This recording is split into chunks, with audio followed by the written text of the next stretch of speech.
Hello students.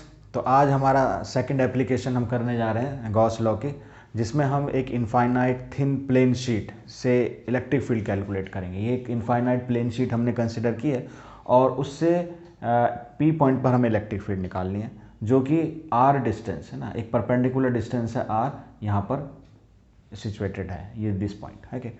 अच्छा, ये जो प्लेन शीट है ये इनफाइनाइट किस तरह से है, देखने में ये फाइनाइट लग रही है, लेकिन अगर हम इस पॉइंट को बहुत नेयर लें, इस प्लेन शीट के बहुत नज़दीक लें, तो जैसे मान लीजिए ये वाइट बोर्ड है और इस वाइट बोर्ड पे मैं बहुत ही नज़दीक में एक पॉइंट लूँ और वहाँ पर मैं इलेक्ट्रिक फील्ड निकालूँ, फॉर दैट सिचुएशन ये white board can be considered as infinite long sheet, infinite long plane.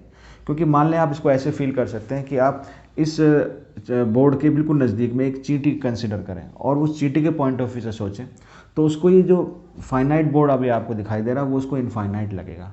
कहने का मतलब इसमें हम इस बात का ध्यान रखेंगे कि जो भी पॉइंट है आप उसको बहुत नज़दीक रखेंगे, तभी हम ये कैलकुलेट कर पाएंगे और गॉस लॉ का इसके अंदर हम यूज़ करेंगे। ठीक है, तो गॉस लॉ के लिए हमें चाहिए एक गॉसियन सरफेस, ताकि हम उसका एक सरफेस इंटीग्रल निकालें, और गॉस लॉ के according that would be equal to Q enclose divided by epsilon naught. Q enclose यानी उस गॉसियन सरफेस के अंदर जो चार्ज आएगा।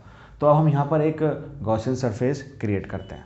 तो यहाँ पर हमने एक गॉसियन सरफेस क्रिएट की है। ये एक सिलेंड्रिकल सरफेस है जो जिसकी axis, this axis is perpendicular to the plane of this sheet, infinite plane sheet के परपेंडिकुलर है। ओके, तो अब हम यहाँ देखें कि ये हमारी गॉसियन सरफेस होगी और ये गॉसियन सरफेस हमारी सिलेंड्रिकल सरफेस है। अब इसका अगर हम सरफेस इंटीग्रल लेंगे according to the Gauss law, तब हम इसको यहाँ से हम इलेक्ट्रिक फील्ड कैलकुलेट कर पाएंगे। तो अकॉर्डिंग टू गॉस लॉ क्या हो जाएगा, गॉस लॉ के अकॉर्डिंग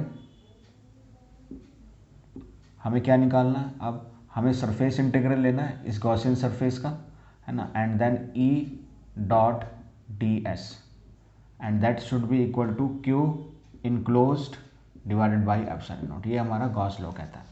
अब इसका, क्योंकि ये एक प्लेन शीट है, तो इसकी जो सरफेस चार्ज डेंसिटी है, जिसको हम सिग्मा से डिनोट करते हैं, and that is equal to charge upon area.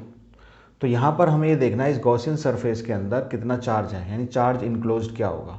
तो चार्ज हो जाएगा हमारा सरफेस डेंसिटी इनटू एरिया। तो क्यू इनक्लोज्ड हमारा, अगर इसका एरिया, हाँ, अगर ये जो सरफेस है, ये सिलेंड्रिकल सरफेस जिसका इस सर्कुलर एरिया है ना, इसी को क्रॉस करता हो जाएगा, तो यहाँ पर ये भी एरिया ए होगा और ये भी एरिया ए होगा। ठीक है, तो इसके अंदर जो चार्ज हो जाएगा इस एरिया की वजह से, तो वो हो जाएगा सिग्मा इंटू ए। तो हमारा ये हो जाएगा क्यू इनक्लोज, यानी इस सरफेस एरिया का के अंदर चार्ज। तो Q enclosed is equal to sigma into A. अब हमें सरफेस इंटीग्रल निकालना है जिसमें हम पूरा सिलेंडर कंसिडर करना है। इसको हम तीन पार्ट में डिवाइड कर सकते हैं। दो इसके सर्कुलर पार्ट हैं जिनका एरिया ए है और एक इसका कर्व्ड सरफेस एरिया है। तो यहाँ पर अगर हम देखें, ये क्योंकि प्लेन शीट है और इससे जो इलेक्ट्रिक फील्ड की डायरेक्शन होगी that should be away from this sheet. तो यहाँ पर इस साइड राइट साइड पे इस डायरेक्शन होगी इलेक्ट्रिक फील्ड की, यानी यहाँ पर अगर हम देखें तो इलेक्ट्रिक फील्ड की डायरेक्शन ये होगी। और आप देख रहे हो इस एरिया वेक्टर, क्योंकि ये आउटवर्ड नॉर्मल होता है सरफेस एरिया का, तो इस एरिया का जो एरिया वेक्टर होगा उसको हम अगर एन से डिनोट करें तो यहाँ पर ये डायरेक्शन आ जाएगी एरिया वेक्टर की, यानी एंगल इन दोनों के बीच में कितना हो जाएगा यहाँ पर 0 डिग्री। इस तरीके से आप यहाँ देखेंगे तो यहाँ पर जो इलेक्ट्रिक फील्ड की डायरेक्शन होगी ये इस प्लेन शीट से इस लेफ्ट साइड में इधर की तरफ होगी, this is your electric field. और एरिया वेक्टर जो होगा उसकी डायरेक्शन भी इधर होगी, जिसको हम एन से डिनोट कर सकते हैं। तो यहाँ पर अगर आप देखें दोनों में, यानी सरफेस एरिया वेक्टर में और इलेक्ट्रिक फील्ड के अंदर जो एंगल है हेयर अगेन इज 0 डिग्री। अब इसका तीसरे जो फेस है ना, इसको हम अगर बोलते हैं योर नंबर 1 फेस, है ना, दिस इज योर नंबर 2, और तीसरा सरफेस है इसका कर्व्ड सरफेस एरिया। तो उस पर अगर हम कोई एरिया एलिमेंट कंसिडर करें, है ना, और वहाँ पर अगर हम इसका नॉर्मल लें, यानी नॉर्मल मीन्स इसका आउटवर्ड नॉर्मल जो इसके एरिया वेक्टर को रिप्रेजेंट करेगा, दैट इज एन, और इलेक्ट्रिक फील्ड की डायरेक्शन यहाँ पर क्या होगी, ये होगी। तो यहाँ पर जो एंगल आएगा इन दोनों के बीच में वो आएगा theta is equal to 90 degree. तो अब तीनों सरफेसेस को कंसिडर कर हम पूरी गॉसियन सरफेस के लिए इस इंटीग्रल को सॉल्व कर सकते हैं। तो पहली सरफेस हमारी क्या होगी, पहली सरफेस को हम S1 बोल दें अगर ना, S1 यानी जो फर्स्ट पार्ट है आपका दिस इज 1, और ये जो कर्व है इसको हम बोल देते हैं 3। तो 1, 2 एंड 3।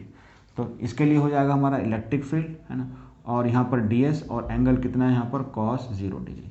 सेकंड के लिए भी सेम आ रहा है, सेकंड ये भी सर्कुलर है, तो ये हो जाएगा आपका सरफेस 2, है ना, और ये E D S, again it is cos 0 degree, और थर्ड कर्व सरफेस एरिया के लिए ये आपका है S3, this is E D S, और ये है कॉस 90 डिग्री, और यहाँ पर आपका Q enclosed divided by epsilon not.